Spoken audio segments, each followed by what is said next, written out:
আসসালামু আলাইকুম viewers, welcome back to my channel. সবাই কেমন আছেন? আশা করছি অনেক ভালো আছেন।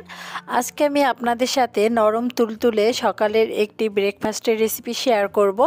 আশা করছি আপনাদের ভালো লাগবে। তো চলুন দেখে নেওয়া যাক আমি কিভাবে তৈরি করছি। নাস্তাটি তৈরি করার জন্য এখানে আমি 1 কাপ ময়দা নিয়েছি ধনিয়া পাতা কুচি, নিয়েছি পেঁয়াজ কুচি, নিয়ে নিয়েছি একটা ছোট সাইজের টমেটো কুচি আর পেঁয়াজের কলি কুচি। এখানে আমি একটা মিক্সিং বোল নিয়েছি। এখন আমি এর মধ্যে দিয়ে দিচ্ছি 1 কাপ ময়দা। তো এই ময়দার মধ্যে দিয়ে দিচ্ছি স্বাদ মতো লবণ, দিয়ে দিচ্ছি আগে থেকে কেটে রাখা ধনিয়া পাতা, টমেটো, পেঁয়াজের কলি আর পেঁয়াজ। তো এগুলো আমি আগেই কুচি করে নিয়েছি। ওই সব কিছু মিক্সিং বোলের মধ্যে দিয়ে দিলাম সামান্য পরিমাণের হলুদের গুঁড়ো। তো আপনারা দিতে না চাইলে হলুদের গুঁড়োটা স্কিপ করতে পারেন। এখন আমি সব কিছু ভালোভাবে মিশিয়ে নিচ্ছি।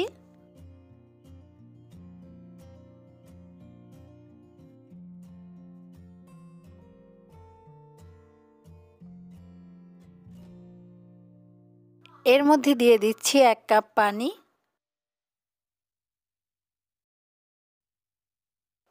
এখন আমি পানির সাথে ভালোভাবে সব কিছু মিশিয়ে নিচ্ছি।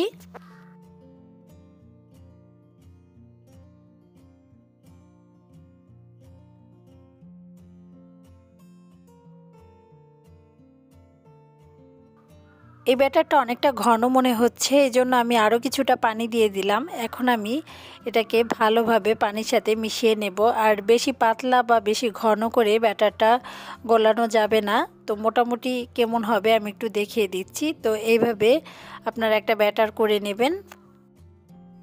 এখন আমি নাস্তাগুলো আপনাদেরকে ভেজে দেখিয়ে দিচ্ছি। তো এই জন্য চুলায় একটা প্যান বসিয়ে দিলাম আর এর মধ্যে কিছুটা তেল ব্রাশ করে দিচ্ছি। অবশ্যই তেলটা ব্রাশ করে নেবেন নাস্তাগুলো ভাজার আগে।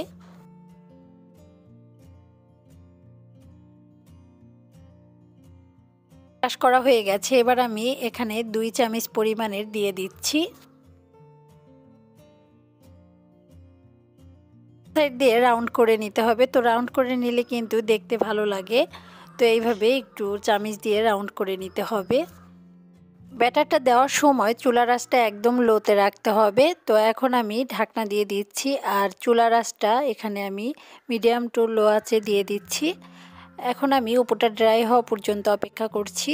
উপরটা কিন্তু ড্রাই হয়ে গেছে। তো সব সাইড দিয়ে যখন আলগা হয়ে যাবে ওই পর্যায়ে আমি চামচ দিয়ে এটাকে উল্টিয়ে নিচ্ছি।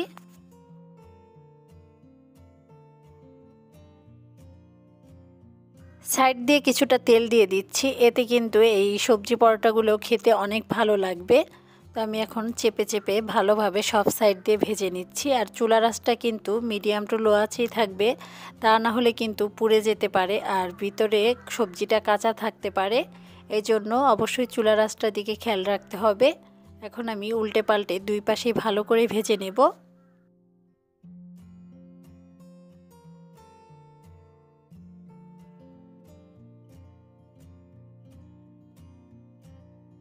এই নাস্তাটা বানাতে কিন্তু তেমন কোনো উপকরণ লাগে না। খুব অল্প উপকরণ দিয়ে কিন্তু বাসায় এরকম সকালের নাস্তা তৈরি করে নিতে পারেন। খুবই হেলদি একটি নাস্তা, ছোট বড় সবারই কিন্তু ভালো লাগে। ভাজা হয়ে গেছে। এবার আমি চুলা থেকে এটাকে নামিয়ে নিচ্ছি। আরও একটি ভেজে দেখিয়ে দিচ্ছি। তো সবগুলো কিন্তু একই রকম পারফেক্টভাবে ভাজা হয়েছে আর 2 পাশটাই কিন্তু আমি চেপে চেপে ভালোভাবে ভেজে নিয়েছি। তো সবগুলোই একইভাবে আমার ভেজে নেওয়া হয়ে গেছে। এবার আমি আপনাদেরকে একটু দেখিয়ে দিচ্ছি যে কতটা নরম হয়েছে। সবগুলো পরোটাই আমি একইভাবে ভেজে নিয়েছি। দেখতেই পাচ্ছেন প্রত্যেকটা পরোটা কিন্তু খুব সুন্দরভাবে ভাজা হয়েছে।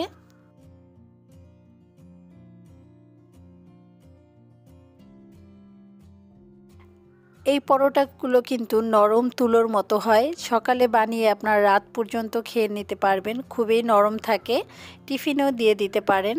ছোট বড় সবার কাছে অনেক ভালো লাগবে আর এটা কিন্তু অনেক হেলদি একটি নাস্তা। আশা করছি আমার আজকের রেসিপিটি আপনাদের ভালো লেগেছে। ভালো লাগলে অবশ্যই চ্যানেলটি সাবস্ক্রাইব করে দিবেন আর ভিডিওতে একটি লাইক দিয়ে দিবেন আর কমেন্ট করে জানাবেন আমার এই রেসিপিটি আপনাদের কেমন লেগেছে। আশা করছি সবাই ভালো থাকবেন। আজকের মতো এখানেই বিদায়। আল্লাহ হাফেজ।